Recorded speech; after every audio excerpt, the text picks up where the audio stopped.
আসসালামু আলাইকুম, ওয়েলকাম করছি রিয়াসাত আজিম। ভিন্ন ধর্ম মতাদর্শে যারা শুনছেন সবার প্রতি আন্তরিক কৃতজ্ঞতা।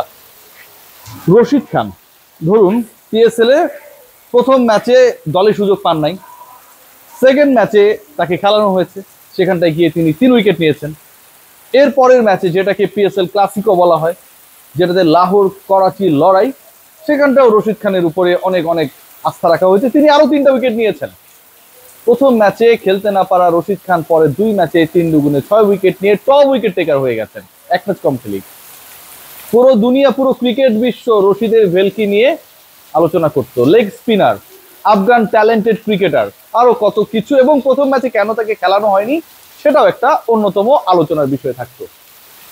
কিন্তু সেই পার্টিকুলার ক্রিকেটের নাম যখন আমরা দেখি রশিদের জায়গায় রিশাদ হোসেন, ঠিক তখন ইন্টারেস্টিংলি এই আলোচনাটা কম হয় বাংলাদেশ ছাড়া। ওয়াসিম আকরাম সেই আলোচনা করা শুরু করেছেন এবং সেই আলোচনা এখন যেভাবে ডালপালা মেলেছে, যেভাবে রিশাদকে নিয়ে স্তুতি, বন্দনা, আলোচনা, প্রশংসা চলছে, এক কথায় পুরো বাংলাদেশকে তিনি যেভাবে গর্বিত করে চলেছেন, প্রত্যেকটা ম্যাচে আফসোস জাগে যে প্রথম ম্যাচে কেন তার দল লাহোর ক্যালেন্ডার্স তাকে খেলালো না।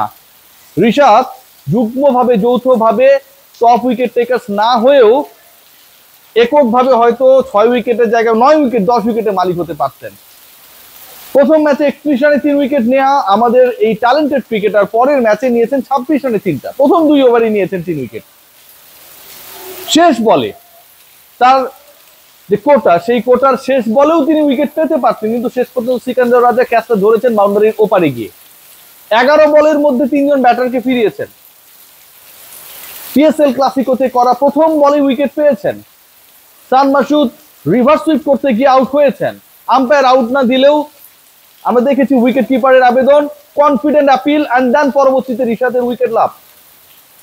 একজন লেগ স্পিনার যিনি পিএসএল এ খেলছেন, একজন লেগ স্পিনার যার বিগ ব্যাশে অফার ছিল, একজন লেগ স্পিনার, বাংলাদেশের লেগ স্পিনার যাকে গ্লোবাল সুপার লিগে দলগুলো খেলাতে চায়, সেই রিশাদ হোসেন যা করে দেখাচ্ছেন আনবিলিভেবল। অথচ বাংলাদেশের প্রেক্ষাপটে আপনি যদি লেগি হন, আপনাকে বছরের পর বছর, ম্যাচের পর ম্যাচ সাইড লাইনে বসিয়ে রাখা হবে, কারণ লেগ স্পিনাররা নাকি দলে অবদান রাখতে পারে না, দলের জয় তাদের কোনো ভূমিকা থাকে না। প্রথাগতভাবে আমরা যেভাবে একজন লেগিকে ট্রিট করা দরকার সেখান থেকে অনেক দূরে থাকি। রিশাদ হোসেনও সেই এক্সপেরিয়েন্সের সম্মুখীন হয়েছেন। যেই দলেই খেলেছেন তাকে সব ম্যাচ খেলানো হয় নাই, ওই যে প্রথা, সেই প্রথা অব্যাহত ছিল পিএসএল। প্রথম ম্যাচে তাকে খেলানো হয়নি দেখুন, এবং প্রথম ম্যাচে লাহোর ক্যালেন্ডার্স পরাজিত হয়েছে। তারপরে যখন তাকে দলে নেওয়া হলো, পরপর 2 ম্যাচে 3-3, 6 উইকেট, পরপর 2 ম্যাচে লাহোরের টানা 2 জয়। আলোচনাটা অন্য জায়গায়। বাংলাদেশের এই রিশাদকে নিয়ে যে স্তুতি, ওয়াসিম আকরামদের যে কণ্ঠ বারবার উচ্চকিত হচ্ছে, এটা তো আরো অনেক বড় পরিসরে হতে পারত। ওয়াসিমরা তাকে দেখছে, লাহোর ক্যালেন্ডার্স তাকে দলে ফিরিয়েছে, তাকে তো চায় আরো অনেকেই। রিকি পন্টিং তাকে খেলাতে চায় তার দলে, গ্লোবাল সুপার লিগের দলে, বিগ ব্যাশের টিমে। আমরা সেই অনুমতিটা দেই না, কার্পণ্য করি। প্রথমত আমরা রিশাদদের মতো লেগিদেরকে খেলার সুযোগ করে দেই না, খেলাই না। দ্বিতীয়ত আন্তর্জাতিক যে ফ্র্যাঞ্চাইজ লিগগুলো হয় সেগুলোতে যখন সুযোগ আসে তখন আমরা তাকে খেলতে দেই না, তাদের সেই সুযোগটা আমরা দেই না। কি একটা অদ্ভুত অবস্থা না, অদ্ভুত সিচুয়েশনস না? রিশাদকে কেন্দ্র করে আমাদের এবং বাংলাদেশের ক্রিকেটারদেরকে কেন্দ্র করে আমাদের, স্পেশালি ফ্র্যাঞ্চাইজ লিগে তারা যেতে পারবে কি পারবে না সেই সংক্রান্ত যে মানসিক বৈকল্য কাজ করে, আমার কাছে মনে হয় রিশাদের টানা 2 ম্যাচের পারফরমেন্স সবকিছু ভুলিয়ে দিয়েছে। আমরা সবাই দেখি যে বাংলাদেশের এক্সপেকটেশনস মানে কি সাকিব আল হাসান, বাংলাদেশের এক্সপেকটেশনস মানে কি মুস্তাফিজুর রহমান, অসাধারণ পারফর্ম করবেন, ম্যান অফ দ্য ম্যাচ হবেন এবং তাদেরকে নিয়ে ইন্ডিয়ান প্রিমিয়ার লিগের দলগুলো প্রশংসায় ভাসাবে, এই তো আলোচনা। কিন্তু বাংলাদেশের একজন লেগ স্পিনার এভাবে ডমিনেট করতে পারে ম্যাচ আফটার ম্যাচ, এভাবে টপ উইকেট টেকার হয়ে যেতে পারে এক ম্যাচ কম খেলে, সেটা সবার চিন্তার বাইরে রে ভাই। 11 বলের ব্যবধানে রিশাদ হোসেন নিয়েছেন 3 উইকেট, হতে পারতো 4টা। 24 বল করেছেন, তার 11টাই আবার ডটও দিয়েছেন। শেষে ওই ছক্কাটা যদি না হতো তাহলে রিশাদের 4 ওভার শেষে দেয়া রানের সংখ্যা হতো 20, উইকেট সংখ্যা হলো 4।